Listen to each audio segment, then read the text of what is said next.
Hello, you're listening to a brand new episode of Popcorn Podcast with Leigh and Tim, where this week we discuss Florian Zeller's The Sun, plus cover off all the latest movie and trailer news.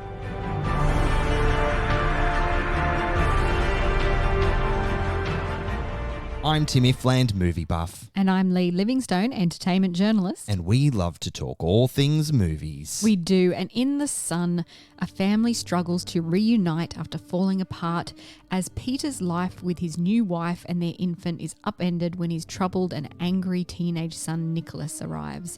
While striving to take care of his son, Peter looks to his own past to correct his mistakes, but loses sight of how to hold on to Nicholas in the present. The Sun is directed by Florian Zeller from a screenplay by Zeller and Christopher Hampton. The movie stars Hugh Jackman, Laura Dern, Vanessa Kirby, Zen McGrath, and Anthony Hopkins. Trigger warning, before we jump into this discussion, this episode discusses depression, self-harm, trauma, and suicide. If you or someone you know needs support, contact beyondblue.org.au or Lifeline at 13 11 14, anytime, day or night. Now, Tim, this movie is both incredibly hard to talk about and also incredibly easy and enjoyable because it's such a wonderfully made film. Would you agree? Oh, see, here we are. Ooh, already. Okay. Already. The horse has bolted. Okay. And you're going one way and I'm going the other potentially. Okay, strap in. Yeah, strap in, folks. But the subject matter is very heavy. It is. And despite the quality of the film, depending on which side of the fence that we all both land on, it's a really important topic to discuss. It explores the relationships of fathers and sons, grief and love through the lens of mental illness and the struggles that come along with that. Yeah, it's a snapshot during a moment in time where a family are at a crossroads with their life and they're trying to communicate and understand each other through multiple lenses. And here we have the son and that conflict, that drama, that family dynamic, which is explored throughout the film. One thing that I admire about The Sun is that it doesn't solve or comment on mental illness too much, but instead opens up the conversation. You know, mental health is such an ever-evolving and unique thing. It looks different on everyone, which can make it really hard to portray authentically on screen. And so my question to you is, did you feel that the troubles of the character of Nicholas were portrayed authentically, the whole conversation around mental health in some way? I did. It didn't feel cliched to me. It didn't feel like too overacted. I think Zen McGrath did a fantastic job in portraying this performance. I think it really showcases how complex mental health is. It really is. Yeah. And The Sun is more of a cautionary tale, just one insight into how a family and a situation deal with the struggles of that, trying to understand it, and also getting caught up in really complex things like one's selfish needs, juxtaposed then with actively trying to help, but also not knowing how. Yeah. Also reading signs and understanding where you've messed up. It's like you said before, it's not trying to give you all the answers and exactly how to deal with it wrapped up with a bow. It's just simply one take on the scenario. It presents this story in a way where you have to look for the moments. Yeah. You have to look for the moments between what's happening on screen, if that makes sense. Yes. And I think it also explores how broken the healthcare system is when it comes to mental health and how it's not always helpful to go through the system.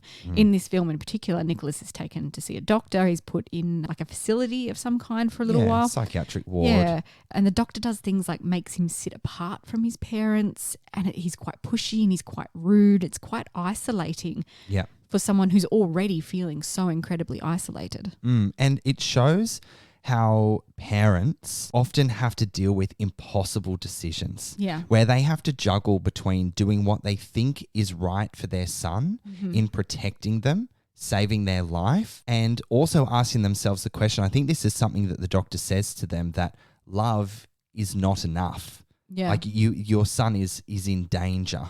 He's in danger of himself.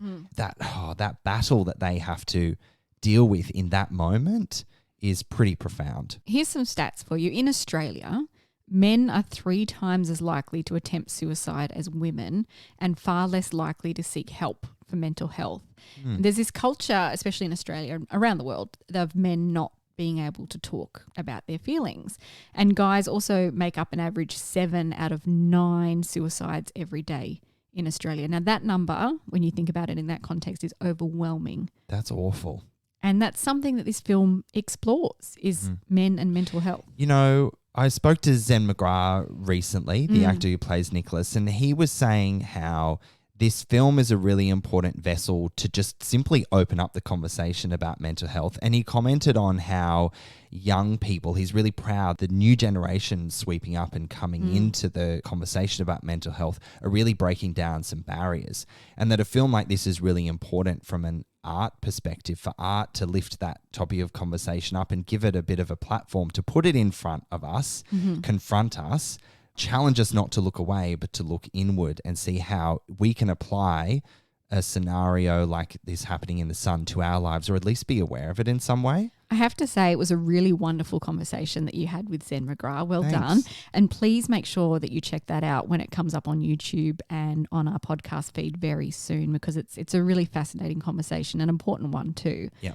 Now, we're not going to give away any spoilers for this film, as we never do. We try not to. Yeah. But the end of this film hits really hard. Yes. Oh my God. And then it gives you a bit of hope, and then Yeah. it snatches it away again, which is an interesting creative choice that some are criticising the Sun for being manipulative. Yeah. I didn't feel it was. I completely agree with you. I did not feel manipulated. I did not feel that it lent into areas of sensationalism. I found it to be deeply moving, deeply profound. Some of the best scenes in the film from an acting perspective, from a story perspective. It floored me. Yeah. It floored me hard. We walked out of the film being a bit shell-shocked. Oh, yep, that's one way of putting it. We did, yeah. It's a very different film to Florian Zeller's The Father, Yeah, infinitely different. even though it explores some of the same themes. Do you think it's an overall hopeful film by the end? I said this earlier. I simply think it's a cautionary tale. I think it's just a story told that follows a particular structure, and it's just one interpretation of what may or may not happen with a family struggling with a son who is deeply troubled and in pain. Yeah. Hopeful, I guess, in some way, yes, but I guess it's how you interpret how the film comes to a head and how the characters deal with it and what you take away from it. I really think it's open to self-interpretation. You know, there's an interesting and really heartening thing that I read about when researching this film, is that mental health support was actually available for the cast and crew behind the scenes. It's good, isn't it? You know, it's so important to treat this topic with care on screen, but equally important to make that help available for people behind the scenes. Yeah, absolutely. And you can only imagine how crucial that would have been from a health and safety perspective on a film like this, when you have characters, not only Nicholas, but the characters that Laura Dern and Hugh Jackman and Vanessa Kirby play, because they're having to reciprocate that trauma, that pain that Nicholas is going through. So it's definitely a two-way street. I really admire that about the production. Let's talk a little bit about Florian Zeller. This is his second feature film, if you can believe it, after 2021's The Father, which starred Anthony Hopkins as a man suffering from Alzheimer's and his reality slips away. We loved that film. I think I gave that 5 popcorn kernels out of 5. From memory, if I recall correctly, I think it was the first 5 out of 5 I gave on the podcast. Yeah, me too, I think. And this is a very different style to The Father. Yeah. Although the core themes, as I said, are very similar. The Father felt more theatrical in its confined set, because it was confined to one apartment, like maybe 1 or 2 rooms. And it played out more like a mystery. There were things visually happening in and around that were displacing. They were confusing, but there is resolution, and it was just a perfectly shaped film. So Zeller's style has evolved to be a bit more cinematic with this film. The scope is broader in terms of location and story. What do you think about this film compared to The Father? Look, this is where I will lean into some of my criticisms, if I may. I really think that he has incredible intention behind his work. I just love where he's come from as a playwright, adapting his stories to cinema and really pushing the boundaries in how to visually tell his stories. He succeeded, as we've discussed, beautifully in The Father. And we'll talk a little bit later about the cinematography and production design and how he brought the sun to life. He really approaches his story with considered thought, and he puts a lot of research and all that behind it. My problem, Leigh, with Florian's adaptation of the son to screen was the dialogue. Okay. I couldn't settle into the dialogue. Explain that to me a bit more. So I really found a lot of the interaction between characters, simply the things that they said about how they felt, communicated with each other, quite jarring and cliche. Okay. I recall you saying at the top of the episode you didn't find this cliched or anything, but I'm completely opposite. Talking about in terms of Zen McGrath's performance and how depression is coming across on the screen. No, I don't think it was cliched at all. I think it was quite unique and nuanced. Dialogue. Yeah. I don't know if that jumped out at me so much. Enough to bother me anyway. Interesting. Yeah. It was one of those things in my experience of watching the film that once it presented as a bit cliched, it was at the forefront of the rest of the experience for the film for me. And I thought, would they talk like that? Would that doctor really say that to them? Would Hugh really say that back? Would Nicholas express himself in that way? I challenged every piece of dialogue almost from then until the end, and it really took me out of it. It's interesting that you say that because Christopher Hampton and Florian Zeller did work together on The Father. Yes. So the dialogue was fine there for you, wasn't it? Oh my gosh, it was 5 out of 5 for me, which is a really interesting take for me to be saying this about this film. Because The Father literally won the Academy Award for Best Adapted Screenplay. Yeah. And so when I'm watching this film, I'm like, was this written by the same pair? It just didn't feel like the upper echelon skill and nuance of The Father. And I'm still trying to crack the Da Vinci Code on that feeling that I took away from the movie. That's interesting. One thing I do love about Zeller, though, is that he has this unique way of working with actors that he wants them to bring as much of themselves to the role as they can, which can in turn be very taxing on an actor when doing the job. Do you think maybe that's why the dialogue fell by the wayside? Because there's so much focus on getting those performances right, on portraying this really tough topic as well as he possibly could, that the dialogue sort of fell by the wayside. Yeah, that's such a good point. I'm glad you led into that because I've been contemplating his approach to less and less rehearsals. They didn't really rehearse that much. And I'm thinking, did the actors need more time with the words in order to find the right voice? Okay. So I really think that the marriage between some cliche dialogue over here and a really admirable approach to direct your actors to really feel in the moment and not rehearse and just and there were some really raw, powerful experiences from an audience perspective through that technique. There really are. I'm still salty that Hugh Jackman wasn't nominated for an Oscar for this. Do you know what? He's astonishing in this. He really is fantastic. He is amazing. We will in this talk film. about that for sure. Mm. Another thing about Zeller's films, though, they're wholly specific but extremely universal. To the human experience. Do you know what I mean? Like they zoom in, as you said, on this one family, this one iteration of what could happen, but it connects with people so well. Yes. I find that amazing. Yeah, it's a skill and it's a beautiful vocation for him to have as an artist to feel compelled to tell these universal stories for us to learn something about ourselves and our own lived experience. It's pretty special. And we haven't mentioned this, but you also spoke to Florian Zeller again. I feel like he's a friend of the podcast now. He's been on twice. He's been on twice. Yeah, you spoke to him for The Father a couple of years ago. I did, right before he won his Best Adapted Screenplay Oscar. I just love that he wants to share these stories and experiences with people. His intention is to connect. That's it. And I think he's successful in doing that. And there's a freedom and a surety that comes when a director is adapting his own work. You can feel the assured direction behind what's happening. And I believe Zen McGrath said to you that he was always aware of the big picture. Yes. Like he always knew how the pieces were going to fit in the big picture. And Zen said that he learnt a lot from Florian about that approach and his ability as a director, as you should be able to experience the whole picture and communicate that back to your actors. It was great talking to a young kid so early on in his career because you can tell how much of a sponge he was and the things that he was going to take away from not only learning from a great director as Florian, but also screen legends like Laura Dern and Hugh Jackman and I mean, hello, Sir Anthony Hopkins. Oh my God. Now that you bring those guys up, let's talk about them because Segway. yeah, Hugh Jackman, like I said, I'm still salty that he hasn't been nominated for an Oscar for this performance. He delivers an incredible performance. Absolutely astonishing, especially at the end. It's heartbreaking, but all the way through, because even though this is a film about the teenage son, Nicholas, Hugh Jackman's character is also a son dealing with, you know, the shit that comes with his father, who is awful. A lot of baggage. Yeah, a lot of trauma for himself. And then how he deals with his experience, lived experience as his father's son, how that's playing into how he is a father now. It's complex but rich territory for drama. He's really grappling with this relationship that he has with his own father.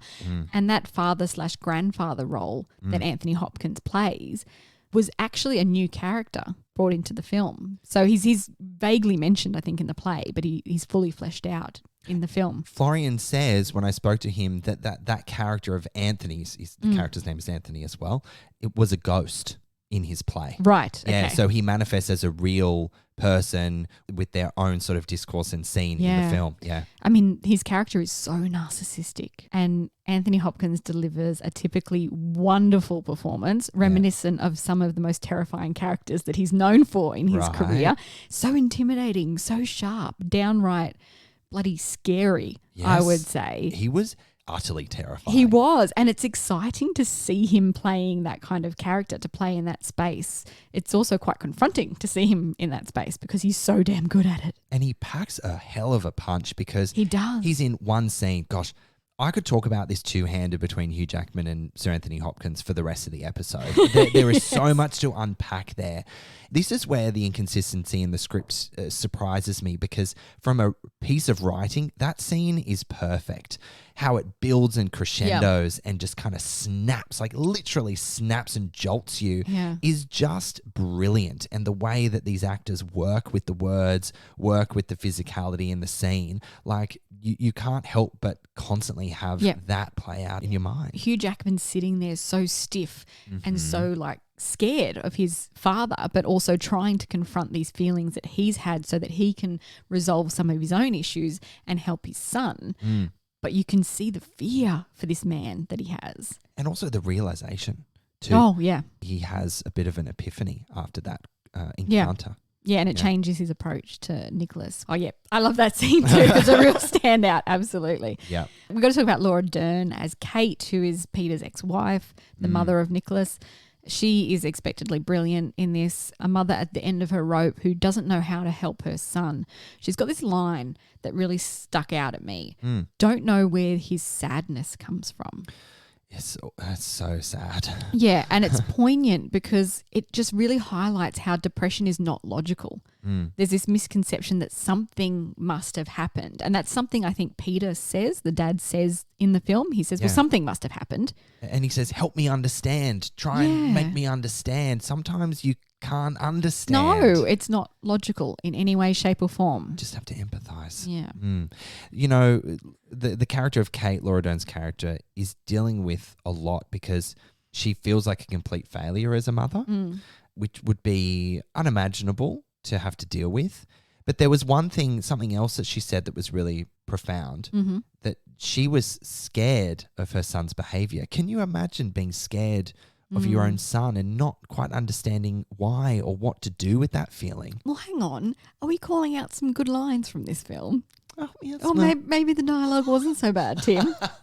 As I said, it was just inconsistent. Oh, you said. Okay, let's move on. Zen McGrath, little Aussie superstar. Yeah. He is a revelation as Nicholas, I will say. He brings so much complexity to the role, and it's a big one to shoulder.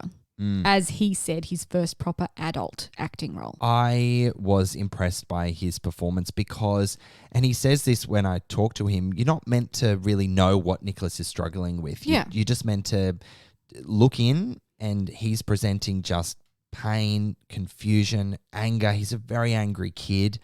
And it's really hard to watch a lot of his performance because you, just like him and everyone else around, you don't know what to do. And I think that's one of the things that I really loved about the way this story is portrayed, is that it doesn't try to pinpoint because you can't. Mm. That's the way it is when it comes to depression and mental illness. I mean, I'm not an expert, but it's so hard to pin down. And I like that they didn't try. They just invite you into this conversation. They invite you into this world to open up the conversation and explore it. I mean, one of my favorite scenes in the film, it presented as a moment of lightness within the dark, but then it instantly switches pretty suddenly, where the character of Beth, played by Vanessa Kirby, which we'll talk about in a second, and Hugh Jackman's character Peter and Nicholas are all in the room, and they start to get up and dance. And it's quite hilarious watching Hugh, who's known to being a singing and dancing man, to dance goofy. Daggy dad dancing, which dad I dancing. found that so funny too, because he's too good. He's too good. He's a triple threat Broadway star. That's right. But that does bring a nice moment of levity and light to the darkness for a little while. But then it transitions into a bit of slow-mo and the camera tracks, and Nicholas, Zen, he just switches and becomes distant and not in the room. And it's a really powerful moment, considering the light we've just experienced with this family who you think everything's okay. Yeah. But it's not, unfortunately. Vanessa Kirby, fantastic actress. She is so good. She's doing so much great stuff at the moment. Yeah. She's Peter's new wife, Beth, who is wary of Nicholas. You know, she's a stepmother, so she's got to navigate that relationship. But she's also worried about his behaviour being around their newborn. Can sense a little bit of fear, but she's trying not to show that fear. She's quite diplomatic about how she approaches it, but she's unafraid to voice those concerns, which again, just like Kate, the mother, is trying to understand why she feels unsafe around her son. Beth is also having the same thing. She feels like their newborn isn't safe around Nicholas. It's hard. And I mean, there's no reason for her to be feeling that way. No. It's just that she doesn't know what he's going to do. Yeah. And he's all of a sudden arrived on their doorstep, troubled, and Kate saying, I'm at the end of my rope. I don't know what to do. She tries to be welcoming, but they're both very wary of each other. Yeah, indeed. And there's some really great two-handers between Nicholas and Beth, where Nicholas confronts Beth about the affair that she had, which broke up the marriage, which I guess you can assume, if you will, led him into the darkness when he approached his teenage years, where he's trying to grapple with that family dynamic. Yeah, I think it's quite, again, too easy to pinpoint it to that because, you know, as you know, if you're having a bad day or something's going wrong or something's bothering you, it comes out in a different way and you target your anger or your upset at something that's not even the problem. Yeah. Do you know what I mean? Well, that happens to me. Yeah. Guilty. Happens to me all the time. So he's a teenager, and what's at the forefront of him is that his dad was stolen away by this hussy of a woman who had an affair with him, right? Yeah. But that's not really the problem. It's not the reality. No. Yeah. Oh, it's so true. I mean, this film is deeply complex, and it's just trying to present some form of truth best it can. Let's talk about the set design and cinematography quickly. The director of photography is Ben Smithard. And although, as we said, this is more cinematic, the set design and the cinematography still make it feel really confined and looking internally into Nicholas and his experience.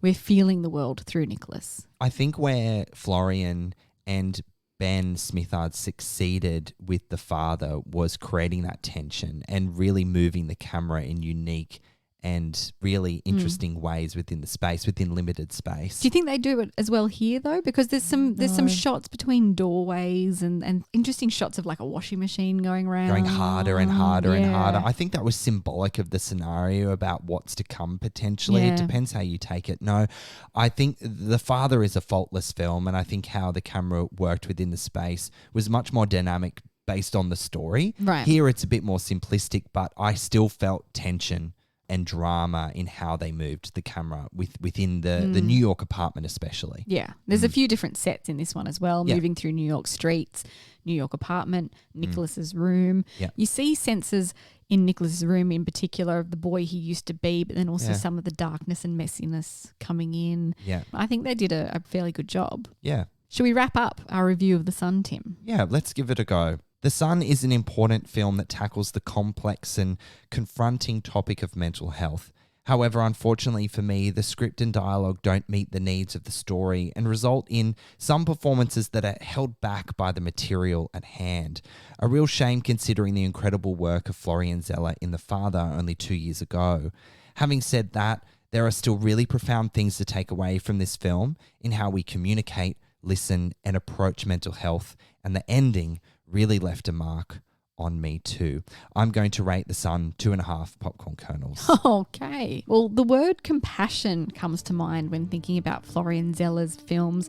In choosing to tackle complicated subjects with such poise and care, Zeller creates profound stories that cut to the core of what it is to be human, while also opening up discussion about topics that are often shoved to the side because they hurt too much to bear. But Zeller doesn't manipulate or force discomfort on the audience. He simply invites you in and says, it's okay to feel the way you do. The Son is another beautifully made film that will also be quite confronting and triggering for some viewers, so please be aware, but it's delivered with an amazing gentleness. I'm going to give it 4 popcorn kernels out of 5. Wow. It's quite a different score there. It is. You know, but I really like how we still took out a lot from this movie. Yeah. It was just some of the pieces didn't gel together for each of us as the other. Well, The Son is in Australian cinemas from February 9, and as we said, please check out our interviews with Zen McGrath, the star, and Florian Zeller, the writer-director, because you'll get a lot out of it. Leigh, probably the biggest thing to come out of Hollywood this week was the first series of official announcements, because there have been plenty of speculation, from DC Studios co-CEOs James Gunn and Peter Safran about their film plans for the DCU. This is very exciting, Tim, because the first slate reveals that our introduction into the new DCU will be titled Chapter 1, Gods and Monsters. I love it. I'm obsessed with that name. I do I love it. also just love, from a simplicity point of view, that it's called Chapter 1. Yeah. Like it's a comic, like we've, Well, they can't do phase 1, can they? Well, I mean, they could and then get absolutely trolleyed in the courts. So across films, TV shows, comics, and games, Gunn and Safran have been hard at work mapping out a DCU reset audiences deserve and can get excited about. So what have they got in store for us? Okay, so in film, they've got Superman Legacy, which is going to be written by Gunn, and the film will hit theatres in July 2025. So this one will focus on Superman balancing his Kryptonian heritage with his human upbringing, which he kind of always does, doesn't he? He's still juggling with the same shit that he's always been juggling with, but that's right if it ain't broke. So Clark Kent will be around 25 years old in this film, which is quite young. Hence why Henry Cavill definitely had to say goodbye to the role, because he ain't 25. Yeah, I'm pretty sad about that still. I know, you don't want to talk about it. Your body language says no. We're also getting a film called The Authority, which will bring Wildstorm characters into the DCU as members of the Authority who take matters into their own hands to do what they believe is right. So this is reminiscent of the Eternals for me, I guess, in some way. Maybe Task Force X isn't working so well, so they're scrapping that bitch focus. Waller.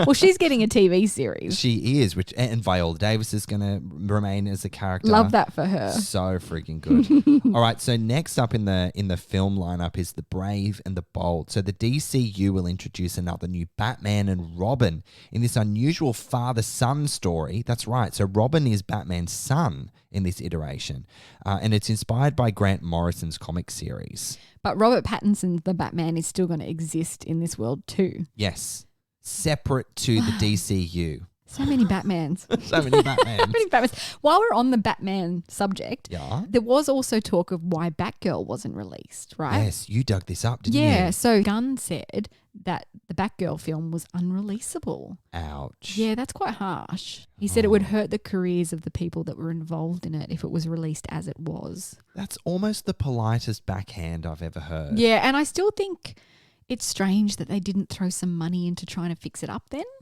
Look, it's bizarre because you and I both know there are some utter shit films out there that get released and you think, how? Yeah. Just simply the question, how? How did this get made?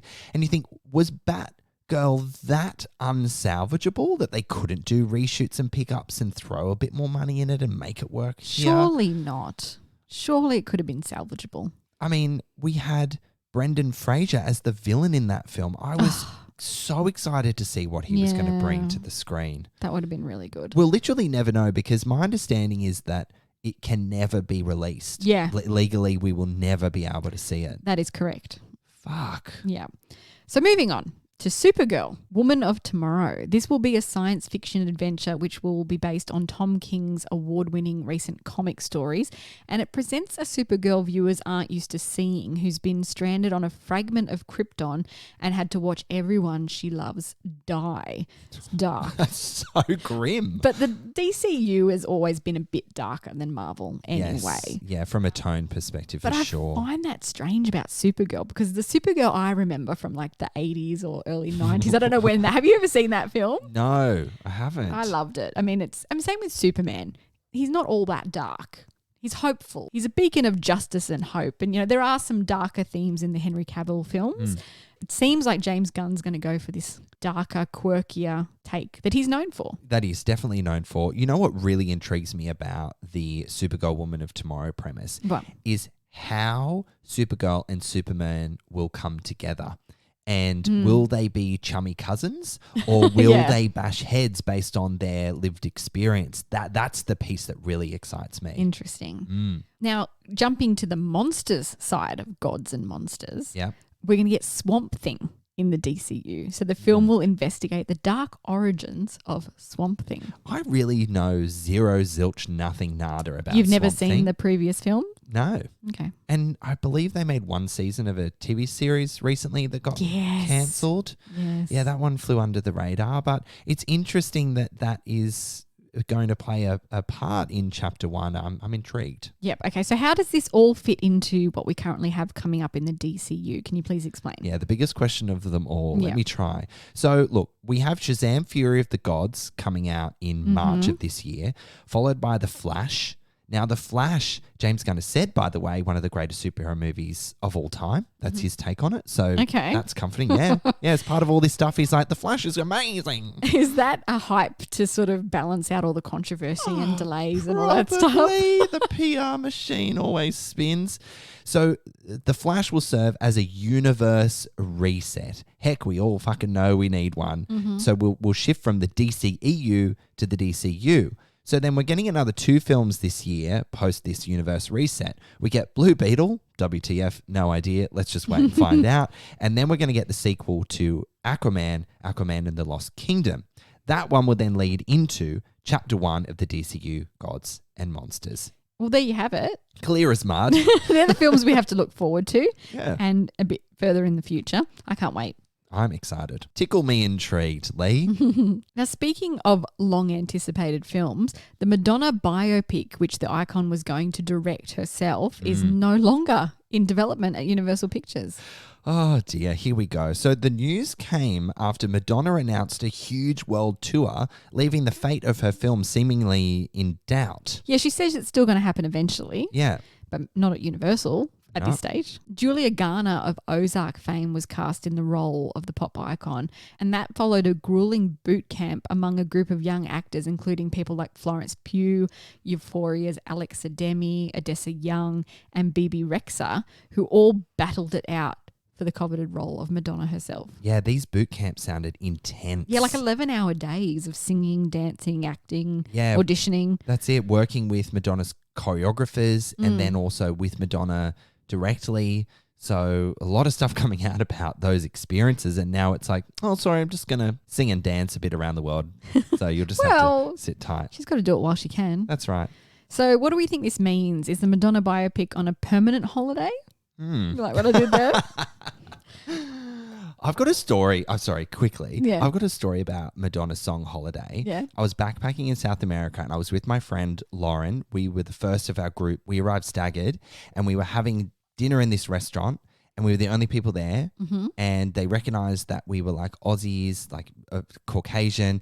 And so then they were playing like reggaeton and they're like, oh, we'll play something for you. And they put Madonna's Holiday on. And wow. Yeah, so they changed the jukebox just for us, just for their audience. The music of white people. The music of white people. Madonna. So do you think we'll eventually see it? Look, I'm not going to count my chickens on this. I Okay. don't know. I think it's going to be at least 5 years away. There certainly has been a battle behind the scenes to get it off the ground. First, Diablo Cody was attached to co-write the script. Then a second draft was written with Erin Cressida Wilson, who wrote The Girl on the Train or adapted The Girl on the Train. And there's been talk of the drafts that they've submitted being way too long. I mean, she has a very full life, personal and career. So I guess you kind of got to kill your darlings, don't you? Madonna might know how. Speaking of artists with a long career, we recently shared that Anton Fuqua will direct Michael, which is a biopic on the life of the king of pop, Michael Jackson. Development seems to be well underway with the announcement of who will play Jackson in the film. Who's it going to be? Yeah, so 26-year-old Jafar Jackson, who's the son of Jermaine Jackson and the nephew to Michael, will play the Moonwalker.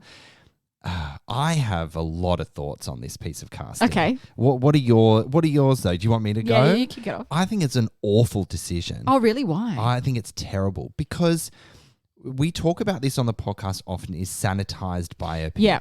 If you have literally the nephew or the son of your brother playing Michael, they're not going to want to feel compelled, or rightly so, go to those dark places that Michael's life have. Although Anton Fuqua is fighting for that. I just don't know how he's going to win that battle when he's cast Michael's nephew. I'm sorry. And also the estate of Michael Jackson is heavily involved. That's right. In the story.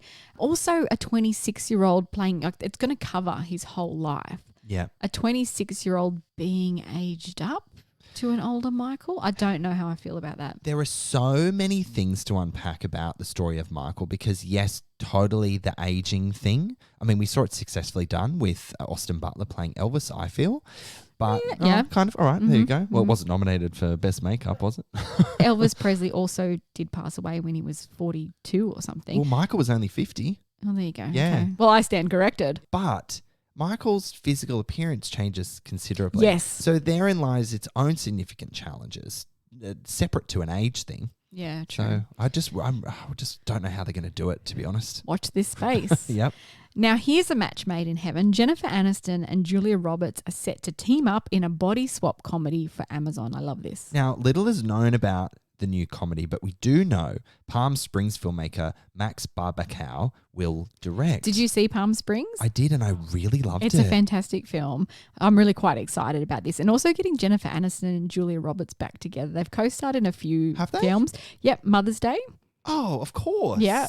They were quite good in that. I don't know what else they've that been was in like now. an ensemble bit piece thing. Yes. So here they're really going to be together, which is pretty compelling. Yeah, I'm excited for it. The body swap genre has some pedigree behind it in films like Disney's Freaky Friday and the slasher Freaky, which we loved. Yes. I wonder what the premise of this one's going to be. Oh, look, we could speculate all day, but it's not like Freaky Friday because you have a mother-daughter, the different personalities and such like.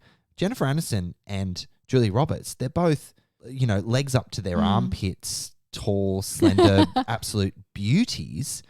It's got to be a personality thing. That's how it's going to differ. Well, there was also the film The Change Up with Ryan Reynolds and Jason Bateman, who switched bodies too. Ah, gee, there's more within the genre than I thought. Yeah. Here we go. Oh, now, Tim, this piece of news. Yeah, I'm so fucking excited. Will Smith and Martin Lawrence say it's about damn time for Bad Boys 4 in a hilarious social media clip they shared this week. Yep, that's right. The boys are back. Now, the video follows Smith as he drives to Lawrence's home, and upon arriving at Lawrence's door, the duo declare that the fourth film is officially on the way, with Smith declaring, "Bad Boys for life, baby." Sidebar, did you find it awkward and a little bit off colour for Will Smith to be driving while holding a camera and filming himself? Oh, Oprah would be most disappointed. Oh, yes. I thought, Yeah. not the smartest move for him to be doing something like that. Bad Boys for Life directors Adil El Arbi and Bilal Fallah will also return. You know what? And I know they mentioned this in the video, and we've talked about this before. The third Bad Boys film was called Bad Boys for Life. They really, really fucked up there because the fourth film that's what the title of the fourth film should have been. With number 4 With instead number of 4. I mean, come on, silver platter shit right there. Jesus. All right, let's quickly wrap up the news with something we've been dying to discuss on the podcast, the Academy Award nominations. Oh, As with every year, there are surprises, snubs, and controversy. So what does Hollywood's Night of Nights have in store for us this year? Let's touch on the top categories, Leigh. Okay, so first up, Best Picture. All Quiet on the Western Front, Avatar: The Way of Water, The Banshees of Inisherin, Elvis, Everything Everywhere All at Once, The Fabelmans, Tar, Top Gun Maverick, Triangle of Sadness, and Women Talking. Who do you think the front runners are there? Okay, the front runner is definitely Everything Everywhere All at Once. Yep. But I would love to see the Banshees of Inisherin take the trophy. Okay. That was one of my favourite films of last year. The Fabelmans could also be a shoe-in just from the pedigree. No, you liked that more than I did. Right, okay. Yeah, but which is fine, by the way. Just saying. Yeah. I'm salty Triangle of Sadness is in there because I just didn't like it at all. Nah, wasn't keen on that one at all. I love that Top Gun Maverick's in there. I do like that it's in there. It's not going to win, but I do like it. Yeah, but it is Best Picture nominee. Yeah.